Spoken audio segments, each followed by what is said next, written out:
Mechanics across the country have an unofficial blacklist, not of brands, but of specific motor designs that are guaranteed to fail. These are not random defects or bad luck. They are predictable engineering choices that mechanics see break the same way every time.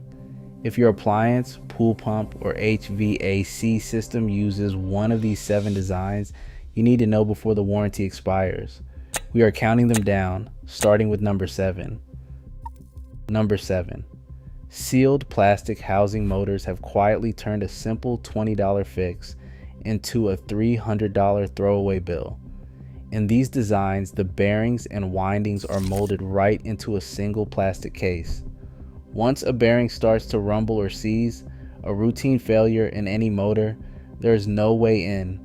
Mechanics used to swap out a worn bearing in half an hour, but with these sealed units there is nothing to replace except the entire assembly. Original equipment manufacturer service manuals do not even list a bearing part number. They list only the full motor, priced between $300 and $500. Field technicians report swapping out failed pump motors every week in laundromats, all for a part that should have been a cheap routine repair. This is not about corrosion protection or modern convenience. It is about locking out the owner and the repair shop from the most basic fix. Instead of a $20 part, buyers are stuck with a full motor replacement, setting the stage for a wave of design shortcuts that make small failures unreasonably expensive. Number 6. Compact high-density motors with zero ventilation have become the silent killers of modern appliances. Packed into ever smaller housings, these motors trap heat that would have once escaped through open vents or cooling fins.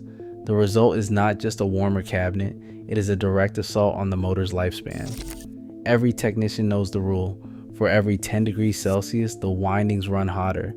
The insulation ages twice as fast. That means a washer motor rated for 60 degrees Celsius, but forced to run at 70 degrees Celsius in a cramped laundry closet, will burn through its expected life in half the time. Field logs from southern service shops show a clear spike in failures as summer heat pushes these motors past their design limits.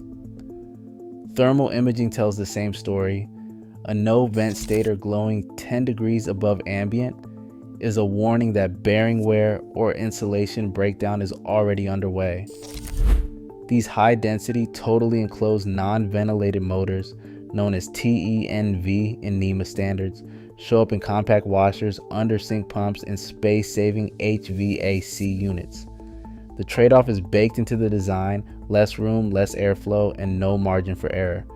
Mechanics have watched the same pattern play out for years. Motors that should have lasted a decade fail in 3 to 5, not because of misuse, but because the heat has nowhere to go. For buyers, the checklist is simple. If the motor is tiny, sealed, and crammed into a tight spot with no vents, expect a short and expensive ride. This is not bad luck. It is physics, and the design makes failure a matter of time. Number 5. Electronically commutated motors, or ECMs, bring a new kind of headache when humidity enters the picture. While these motors promise high efficiency and quiet operation, they hide a fatal flaw.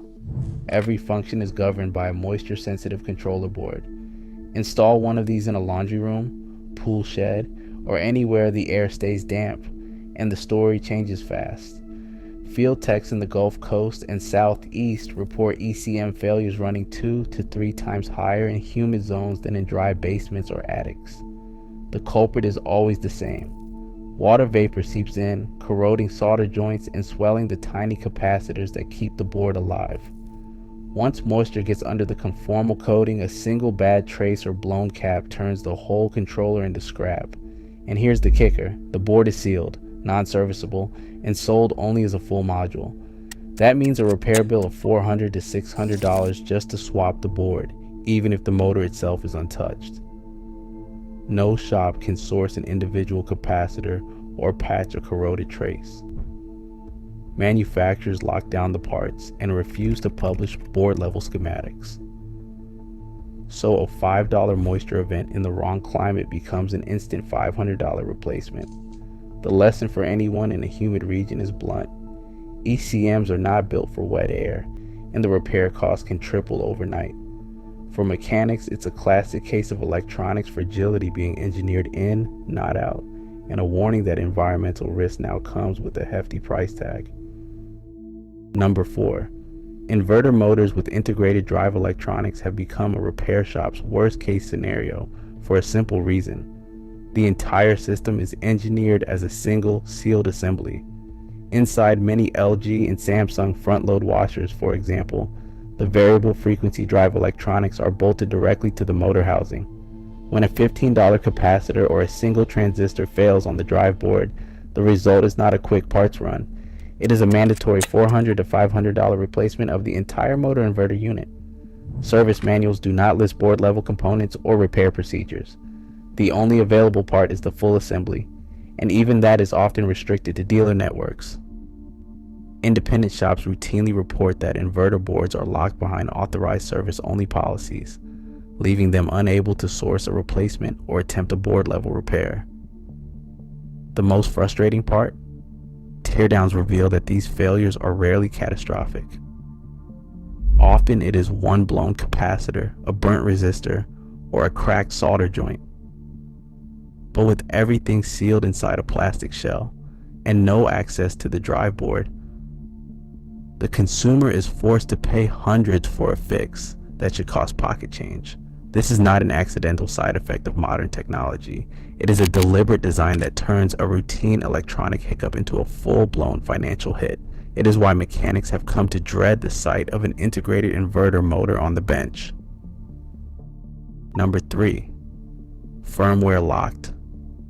Brushless direct current motors have turned a solid piece of engineering into a dead end for anyone outside the dealer network.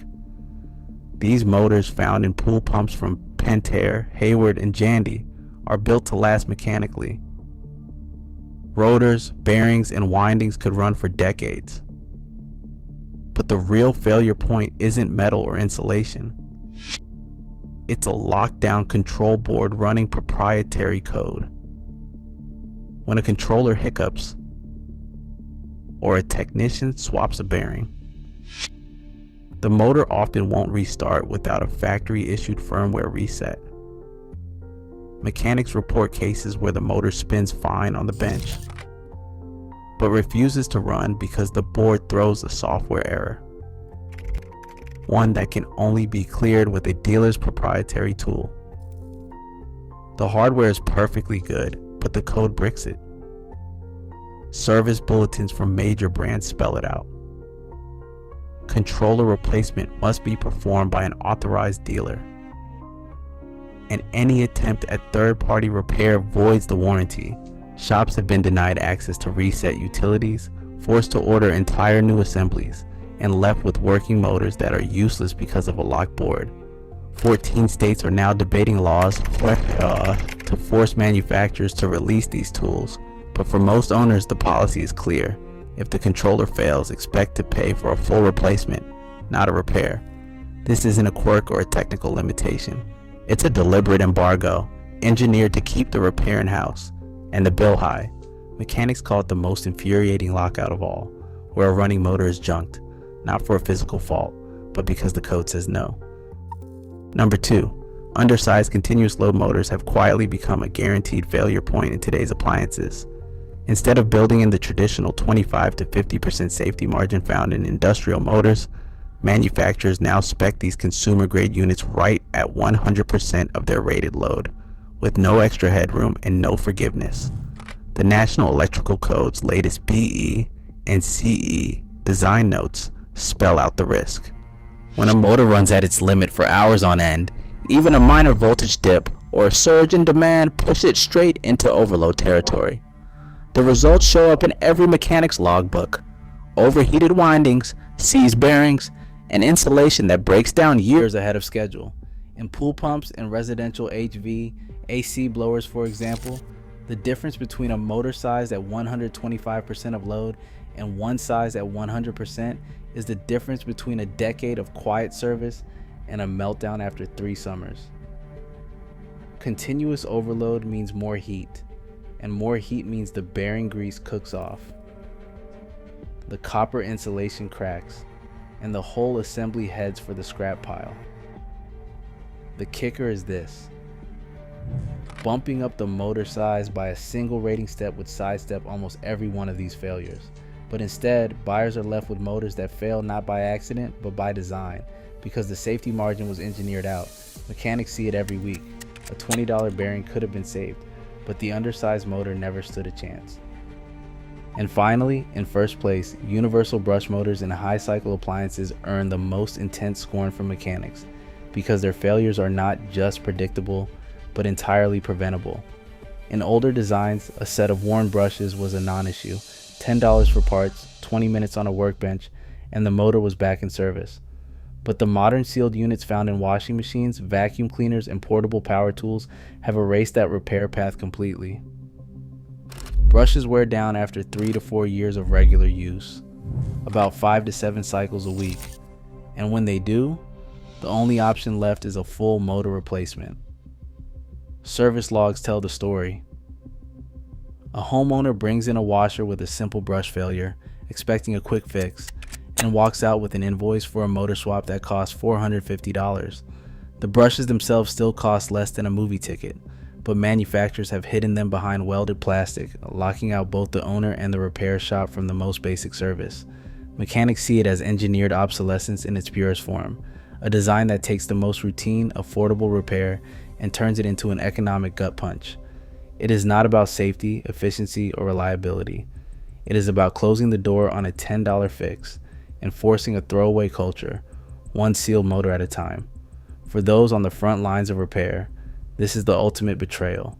A motor that fails by design and a consumer left paying for a problem that never needed to exist. Across all 7, one pattern is undeniable.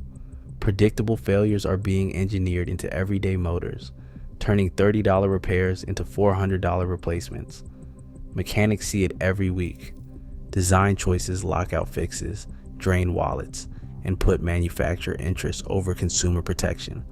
The real breakdown isn't accidental, it's built in.